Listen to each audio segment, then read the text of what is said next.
Hello, dear listener. Here we are, Wisdom for the Spiritist Practitioner. And you're welcome to join us in this very program that we are going to be reading a message by Emmanuel. We're studying the book Educandário de Luz. The book Educandário de Luz was a compilation of messages of several spirits through Chico Xavier, helping us educate, instruct the Spiritist Practitioner. We call Spiritist Practitioner all those who are working in the Spiritist practice, okay? And since we're not paid, and it's beyond the volunteer work because there is a true commitment, we call Spiritist Practitioners all those who are committed to working in the Spiritist practice. And it's needed that we instruct ourselves. If we go to the Gospel according to Spiritism, in one of the messages, it says that we Spiritists should instruct ourselves, love one another. That's why no form of struggle is vouched by Spiritism. If you belong to a center where there are power struggles, get out of those struggles. Get out of it. Why? Because our master, the guide and model of humanity, Jesus, has never taught us this power struggling. Okay? So it's fundamental that we never engage in power struggling. We're saying this because the message we're going to read today talks somewhat about that as well. Okay? It talks about the fact that we should create a certain model of Spiritist session to make sure that we're being effective. All right? So it's vital for all of us, vital, that we instruct ourselves so we do more effectively the works that needs to be done. And Emmanuel tonight is going to be our teacher. That's these two paragraphs that we're going to read, only two. They are questions and answers in this book that later they were part of another book that is yet to be in English, O Consolador, the Consoler, where many questions were asked to the spirit guide of Chico Xavier, Emmanuel, and the answer brought greater understanding. So these two paragraphs today compose this chapter titled Practice, the Spiritist Practice. Many people want to know how they should work in Spiritism. And we come from previous lives in which we were used to very complex meetings. A lot of gold in the churches, a lot of rituals, a lot of complications, hierarchy. And here comes Spiritism to restore the order of the events. And the first question is, how should we understand the Spiritist session, the Spiritist meeting? And Emmanuel is going to answer to us. But before he answers to these questions, we're going to say hi to you. Not because we want to waste your time, but because we want to make you feel, you who is listening live or on demand, that we are in a big classroom. As simple as it is, but as heartfelt as it is, because this is also a Spiritist session, the one that we're forming right now. We're not alone, and we are in this beautiful togetherness in both realms of life. Okay? So let me say hi to all of you and feel this unity. We're forming constructive mental currents that is going to help you and I and many others in this planet recalibrate ourselves. More than ever on the earth, we need concordant feelings, peaceful feelings. Remember, blessed are the meek and peacemakers. Let go of the struggles, friends. When we are in a spiritist setting, we should allow people who want to highlight themselves, who want to dictate rules to do so, and we should follow through the simple pathway, doing what we need to do without power struggling, becoming truly peacemakers. Okay? Adilson, how are you, my friend? Ivana Freire, how are you, Ivana? And Karina, beautiful Karina. Alice, beautiful Sunshine, how are you? And Rihanna, we're so proud of you, Rihanna, as well, for your beautiful works in our beautiful South Africa. Before I continue saying hi, I want to mention this to you. Many people go to John of God in Brazil, come back to their places. And I remember once in our Spiritist side of Virginia, some people who have just visited the John of God came over, they were welcomed. And the other ones who've never been started asking questions to me. And I remember the mentors that night, the spirit mentors in the center that night saying, yes, there are mediums and mediums, places and places. But all the places on the earth are blessed. And they said there is no single place on the earth where God is not. So you don't need to transport yourselves to a particular location to feel the presence of God, or to feel that there is more blessing in Brazil than in other countries. No. All lands in this universe are blessed, and so is South Africa. There is nothing more or less, here or there. We are all blessed, and everywhere lies the potential of the true direct connection with the messengers of God, including South Africa, in Australia, in the United States, in Canada, Brazil, Europe, anywhere. Okay? Lé Severo, my friend, we're happy to have you here. And Angelita, in Africa, big Africa, right, Angelita? Fraternity without borders, that's the spirit. Michelle, how are you? Yes, Ivana, power struggle originates from an ego source fear base. You're right. Hipólito, it's good to have you here, my friend. Thank you for joining forces. And Teresa Catapano, how are you? Rudy, practicing to be present. You're right. Ariel, welcome. Tuani and Luciana, Rosalind Rosa in California, and Robbie Brown. Peace to you too, my friend. Okay, so if you got in somewhere else and you're connected with us, Irma, Alcim, and many other friends, you're welcome to ask your questions that pertain to the topic. Are you ready? The teacher tonight is Emmanuel, the spirit author, who was also the mentor, the medium, Chico Xavier, the one that psychographed the message we're going to read to you. Right, Renata Cassadei? So, let me read to you. They asked Emmanuel, how should we understand the Spiritist meeting or the Spiritist session? The Spiritist meeting or the Spiritist session, okay? How should we understand?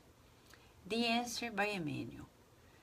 Everywhere, you see, everywhere, the Spiritist session or meeting should be a faithful copy of the simple and humble fraternal cenacle of Tiberius, where the gospel of the Lord should be reflected in spirit and truth, without any convention of the world, so that all the thoughts, in the same loving and sincere purpose, compose the assembly that constitutes the meeting of two or more hearts in the name of the Christ, where the effort of the disciples will always be sanctified by the presence of their love. No, this is not blah, blah, blah, blah, blah. No, Emmanuel is leading our thinking here tonight. He's teaching us, right? Teresa Castro, Lisa Teles, how are you? Mateus Yamamoto, welcome. And Laura Cristostomo, welcome. So what did Emmanuel mean? Are you surprised that Emmanuel is referring to the Spiritist meeting on the Christian or the Christ conscious living session? Yeah, don't be surprised. You know why? Spiritism is the promise consoler. When Jesus himself said, one day I'll send you the promise consoler that will tell you what I cannot tell you now, and be with you until the end of times, kind of in those lines. He didn't promise an unfulfilled promise. Spiritism came in 1857 in Paris, France, through the efforts of the researcher, codifier, Allan Kardec, bringing to us precisely the promise of Jesus. So it restores the foundation. No more complication. So rule number 1 for the Spiritist practice: do not complicate.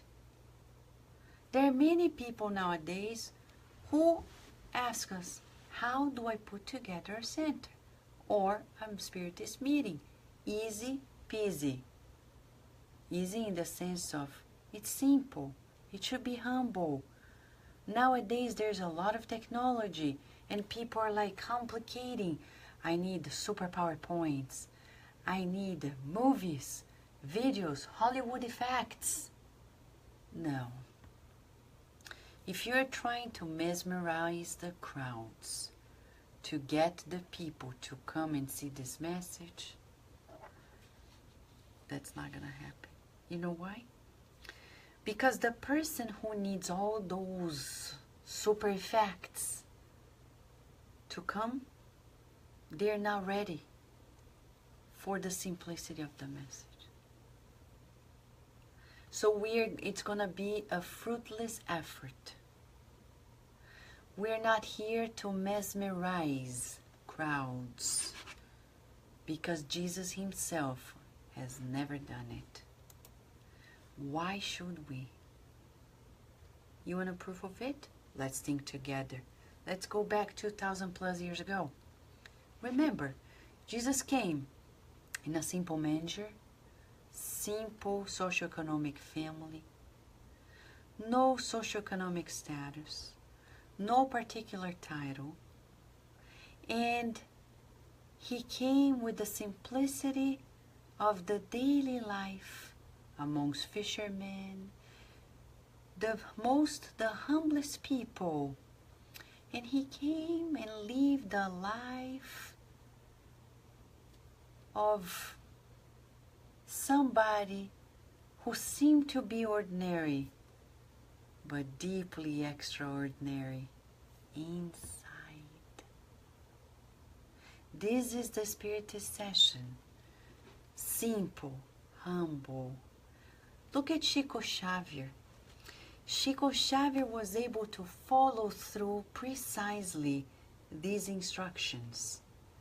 He kept it so simple that no matter how many thousands of people would line up to meet with him, he was never allowed by Emmanuel to create a mega Spiritist center.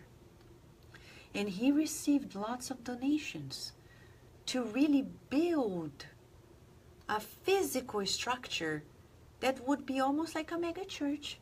But he never did, my friends. Why didn't Jesus do that? Why didn't Chico do that? Because Jesus didn't do that either. Because that's now how we connect heart to heart. Heart to heart connection happens without effects. We don't need Hollywood effects. We don't need a celebrity to come and say, oh, Spiritism. No, we don't. We only need to feel it, share it, keep sharing, because sharing is caring, right? Talking about sharing is caring, who is here? Maria Amelia. How are you, Fraternity Without Borders? We have here a team. Angelita Maria Amelia, wonderful, beautiful works. Jairson, how are you? Ivone Medeiros. So if you look at your Spiritist meeting in your Spiritist center, do you recognize the simplicity of the features? Do you recognize the humbleness of the features? It's heart to heart, feeling to feeling. Emmanuel is telling us that the Spiritist meeting should be a faithful copy of the meetings that Jesus had by the Tiberias, the Sea of Galilee. Simple, humble, but truthful. Truthfulness is core. So, a therapeutic question to you and I. Is it too hard for you to simplify your habits in the Spiritist practice? What do you mean, Vanessa? Okay, the question is like this. Do you feel mesmerized when you see physical things happening in your meeting? Or do you feel the love, the connection with the superior spirits, the spirit teachers, with the people who are in the group, in the center, without an external visual excitement? Where are you in that regard? It's a question for us. We need to know where we are in regards to our simplicity. Because nowadays, we will repeat, due to the fact that we have high technological tools and approaches, some people are losing their simplicity in Spiritist gathering, including Spiritist events, creating almost like a Hollywood show where people need to feel the adrenaline of the music, the adrenaline of the words. And do you think Jesus spoke like that? I don't think so. According to Humberto de Campos, Brother X, in the book Good News, Jesus spoke firmly and softly without mesmerizing anybody. So much so that he would come, talk to people, and many people would not recognize in him the Messiah. You know why? Because before Hollywood was born, people were still trying to mesmerize the crowds with phenomena. And there are many people who do not come to Spiritist centers because they want to see spirit phenomena. And some people tell me, Vanessa, I'm going to bring a Spiritist medium who paints to attract more people. And then what? What you're going to do next day? Do you think the people who see the mediumistic painting are going to believe more in spirits because the spirits are coming through the medium and painting in a few seconds? I don't think so. It's valid as a research, but not as a strategy to proselytize or bring people in. If we incur in that mistake, we're no different than people at Jesus' time, like Judas. Judas failed because he had that mentality. Vanity. When we mesmerize people, that's when we're going to get them. And he thought Jesus was too simple, too humble. We needed a push. So he made a deal with the Pharisees of the temple, and he was betrayed. And Judas realized that the Messiah always knew more than he did. And to date, our Messiah, our Master Jesus, knows more than we do. And when he sent Spiritism, devoid of rituals, devoid of hierarchy, devoid of external features, Jesus was once again reinforcing to us, it's a heart-to-heart connection. He finalizes Emmanuel saying that in those, he even uses the word heart. Emmanuel. And there are people who dare to say that Emmanuel didn't feel anything. Emmanuel is a feeling spirit. Of course he is. And Emmanuel, he says, this assembly, the Spiritist session, should be a meeting of 2 hearts or more. You see, he's giving you and I a tip. You don't need more than 2 people. 2 is enough. Even Jesus said that. Where 2 or more are gathered in my name, there I will be. So if you are in a place where there's no center, you don't need more than 1 more person to create this assembly. And what do? Open a book together, pray, read a message, talk about it, say a prayer, drink a glass of fluid, spiritually magnetized water, close the session, go home, and so be it. You don't need more than 2 people. And he says, 2 or more hearts in the name of the Christ, where after these disciples will always be sanctified by the presence of their love. You care for that person cares for you. You form the connection, everything else is just going to go. That's how Chico Xavier started. That's how Divaldo Franco started the meetings. It couldn't be any different. And that's how it's supposed to be. Simple. One more question that people asked Emmanuel. How should a Spiritist meeting be conducted from its opening to its closure? So now he's being asked the dynamics of this meeting. In this sense, Emmanuel says, one should consider the excellence of Kardec's codification. Meaning, what do I use to guide myself in these meetings? Easy. The books by Kardec. But Vanessa, I know other books that are fantastic. But you begin from the beginning. We start, and we always refer to the foundation. Like any science, the foundation is always going to be the foundation.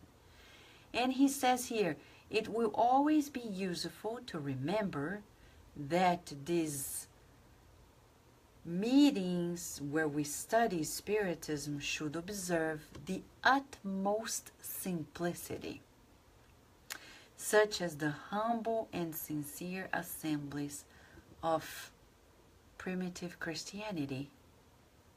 And we should abstain from any expression that appeals more to the material senses than to the depth of the soul, which is the great forgotten one of all times in humanity.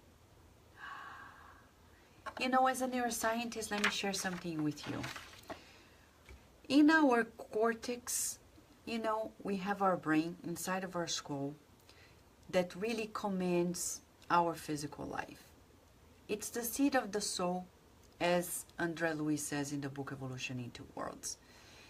And as human beings, one of the greatest advancements physiologically happened in the expansion of our prefrontal cortex, but the cortex as a whole.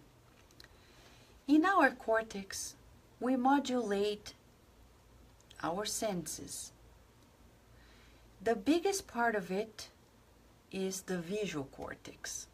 We as human beings are visual beings. If you look at a rodent, a rat, they are not visual beings. For them, the sense of smell is huge.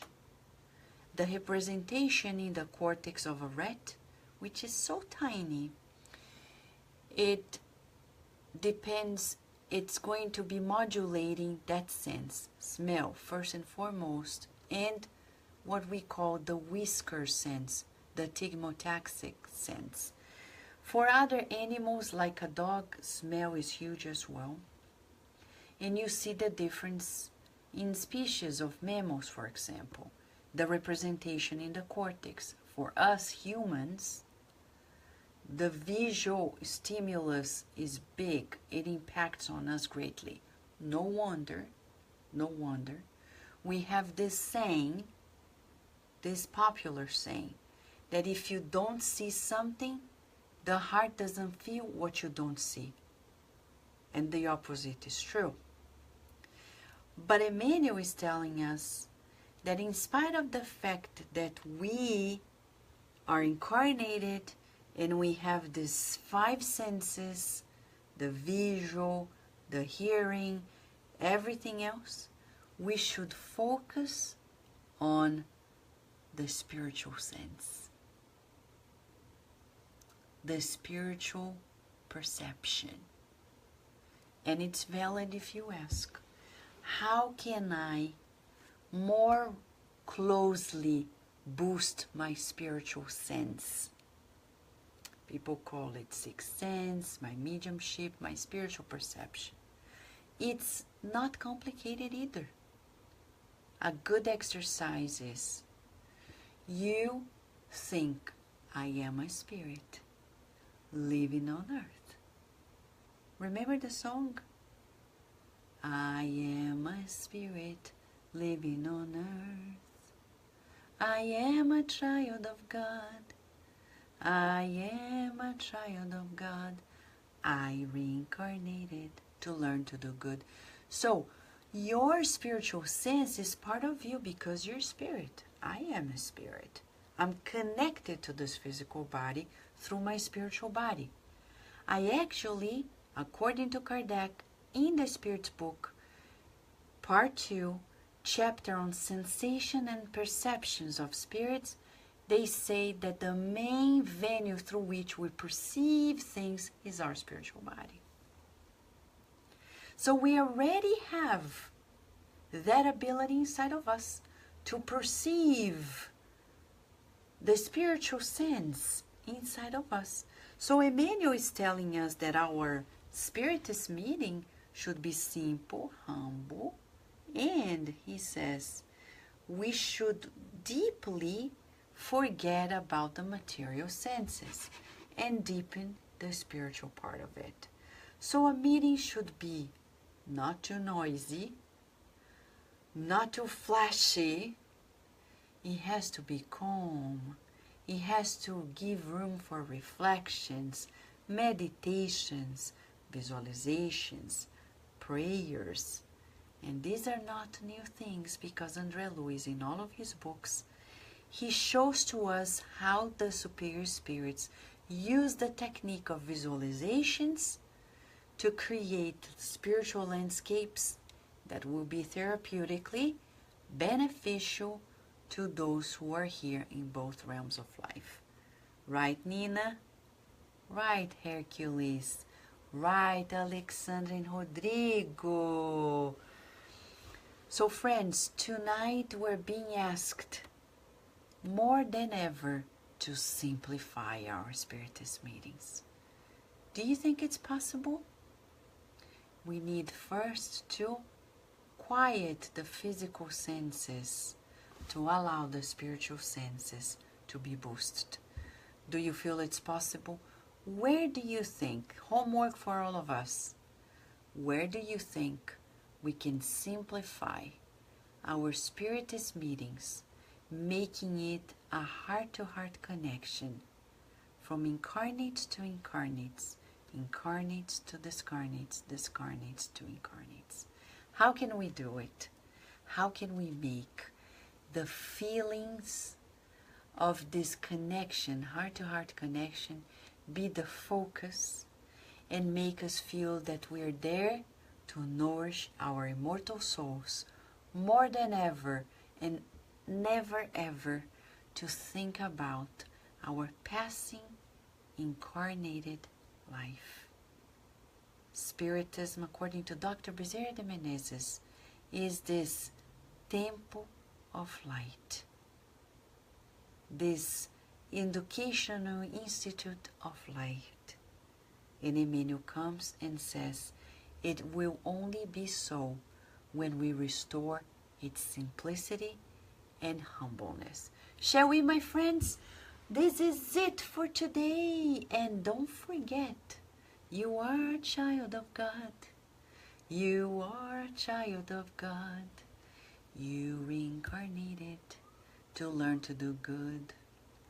And so be it, friends. And until tomorrow, God willing, when Emmanuel is going to come back, and you know what's he going to talk about? He's going to say, let's get to work, friends. And so be it. Thank you, Jaqueline. Thank you, Teresa Castro and Renata.